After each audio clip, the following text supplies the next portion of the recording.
Deepa Kattail, a pediatric anesthesiologist and pain physician, and today I'll be presenting the next episode in our Visual Pearl series on behalf of the Society for Pediatric Pain Medicine and OpenAnesthesia.org, a spotlight on ketamine, from pain relief to public concern.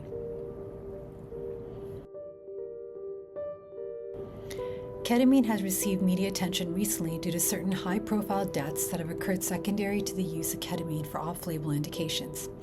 Prior to this, ketamine was used illicitly for decades as a popular party drug.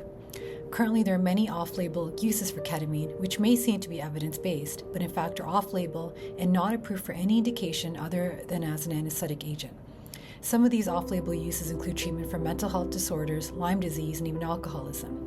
We wanted to review the use of ketamine when used in a highly regulated and supervised medical setting in kids and adolescents.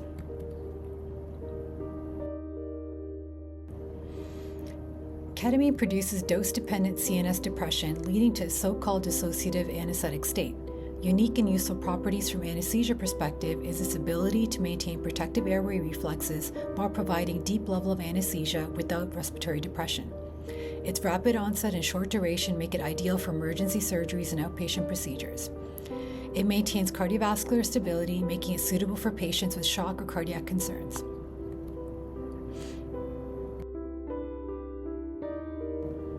Ketamine is a fantastic agent for acute pain management, including in the pediatric population.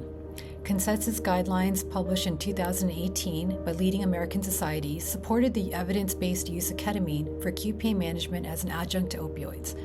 In pediatric practice, ketamine is utilized in the hospital setting to help treat severe or complex pain, and also as an opioid-sparing agent in order to avoid escalation of doses while delivering profound analgesia.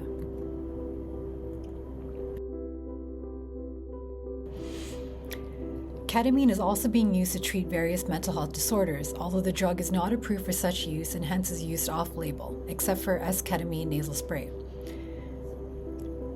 This decision was made by the FDA and is considered controversial by some, and given the risks associated with ketamine, it should only be administered in highly controlled, highly supervised clinical settings.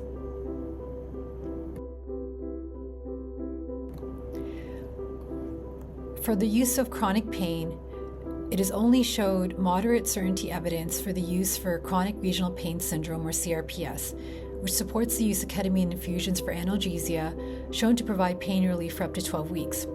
For other chronic pain states, including fibromyalgia, neuropathic pain, ischemic pain, and migraine headaches, there is weak or no evidence to support the use of ketamine for immediate pain relief. There is low certainty evidence supporting oral ketamine as a follow-up therapy after ketamine infusions. Moreover, oral ketamine is associated with high abuse potential and should be cautiously prescribed.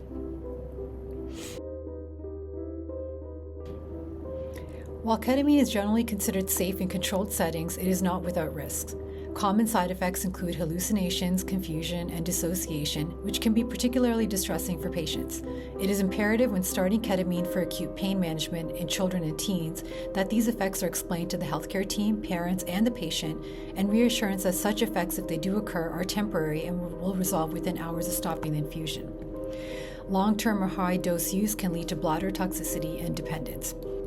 Ketamine dosing is highlighted in this table, which is taken from OpenAnesthesia.org. Given the various routes that the medication may be given, as seen in this table, it is a very useful sedative for the pediatric population, particularly in developmentally delayed adolescents who may be uncooperative with necessary medical procedures.